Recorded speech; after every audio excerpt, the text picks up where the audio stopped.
कल तक जो एम्प्लॉय कंपनी का टॉप परफॉर्मर हुआ करता था, आज उसका लैपटॉप एक्सेस ही ब्लॉक हो चुका है।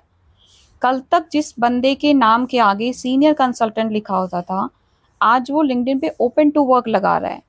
ले ऑफ सिर्फ जॉब नहीं लेता है, कॉन्फिडेंस, रूटीन, सेल्फ रिस्पेक्ट और फ्यूचर का क्लैरिटी भी हिला देता है।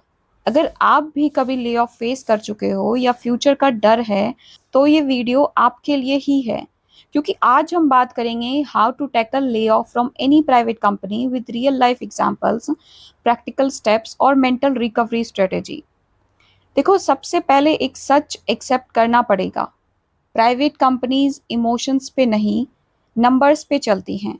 आप कितने भी लॉयल हों, कितने भी लेट नाइट्स की हों आपने, कितने भी वीकेंड्स पे काम किया हो, कभी भी उससे फर्क नहीं पड़ेगा। अगर प्रोजेक्ट गया, बजट कट हुआ, क्लाइंट कॉन्ट्रैक्ट खत्म हो गया, तो ले ऑफ होगा। और ये सिर्फ फ्रेशर्स के साथ नहीं, 5 साल एक्सपीरियंस के साथ भी, 10 साल एक्सपीरियंस के साथ और इवन मैनेजर्स के साथ भी ले ऑफ हो चुका है। मैं आपको एक रियल स्टोरी बताती हूँ। एक एम्प्लॉय था, उसने 3 साल तक कंटिन्यूसली प्रोजेक्ट पे काम किया। क्लाइंट अप्रिसिएशन, गुड रेटिंग्स और सब कुछ था उसके पास। उसको लगता था मेरी जॉब बिल्कुल सेफ है। फिर एक दिन सडन मीटिंग आई, 15 मिनट की कॉल हुई और एचआर ने बोला, due to business restructuring your role is impacted. बस एक लाइन और सब खत्म। उस बंदे को सबसे ज़्यादा शॉक किस बात का लगा होगा कि जिस कंपनी को उसने फैमिली समझा, वहाँ उसका रिप्लेसमेंट ऑलरेडी रेडी था। ले ऑफ के बाद इंसान 5 फेज से गुजरता है: shock, anger, self doubt, fear और एक्सेप्टेंस। और सबसे डेंजरस फेज होता है सेल्फ डाउट का। इंसान सोचने लग जाता है कि क्या मैं कैपेबल नहीं था, मेरे साथ ही क्यों हुआ, लोग क्या सोचेंगे। लेकिन सच ये है कि lay off mostly business decision होता है, कैपेबिलिटी डिसीजन नहीं।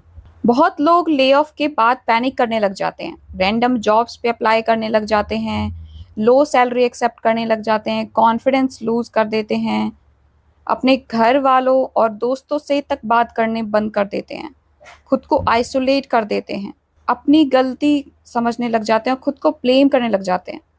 देखो, हर चीज़ आपकी गलती नहीं हो सकती है। कभी कभी मार्केट भी खराब होता है, कभी कभी प्रोजेक्ट भी बंद हो सकता है, कभी पॉलिटिक्स भी होती है, कभी ऑटोमेशन भी आ सकता है। तो इस सिचुएशंस में आपको खुद को बहुत ज़्यादा काम रखने की ज़रूरत है। इमीडिएटली इमोशनल डिसीजन मत लो। 2 दिन सिर्फ सिचुएशंस को समझो और उसके बाद कुछ चीज़ों को रेडी करो, जैसे कि अपना experience letter, pay slips, offer letter, relieving letter, PF detail, tax document और जो भी रिकमेंडेशन मेल्स हो। उसके बाद अपना फाइनल सेटलमेंट चेक करो कि आपको नोटिस पीरियड का पेमेंट मिला या नहीं मिला, कुछ अलाउंस जो आपके बच गए वो मिले, लीव इनकैशमेंट दिया, सबको केयरफुली वेरीफाई करो। फिर अपना रिज्यूमे अपडेट करो। रिज्यूमे को मॉडर्न फॉर्मेट में अपडेट करना है। उसमें अपनी अचीवमेंट्स लिखनी है, अपने प्रोजेक्ट्स, अपने सारी चीज़ें, आपके रिसेंटली आपने क्या क्या काम किया उस पर लिखनी है। लिंक्डइन पे जाके इमोशनल पोस्ट नहीं लिखना है, इस बात का बिल्कुल ध्यान रखना है। प्रोफेशनल वे में लिखना है that I am exploring new opportunities in this role. और मोस्टली जॉब्स रेफरल से मिलती है, जैसे ex colleagues, manager, friends, LinkedIn connections. तो सबको पोलाइटली रीच करो। ले ऑफ को पनिशमेंट नहीं, अपग्रेड पीरियड बनाना है। अब आते हैं कि how to face interviews after lay off. Interview में अगर पूछा जाए कि why did you leave your previous company, तो कभी इमोशनल या नेगेटिव आंसर नहीं देना है। आपका आंसर इस तरीके का होना चाहिए कि my role was impacted due to organisational restructuring and now I am looking for new opportunity where I can contribute my skills more effectively. और बिगेस्ट लेसन जो आपको ले ऑफ से सीखने हैं कि never depend on one income source. Side skills build करना बहुत ज़रूरी है, जैसे कि फ्रीलांसिंग, यूट्यूब, कंसल्टिंग, इन्वेस्टिंग, कोई सर्टिफिकेशन। आज के टाइम पे मल्टीपल इनकम सोर्स लग्जरी नहीं, नेसेसिटी है।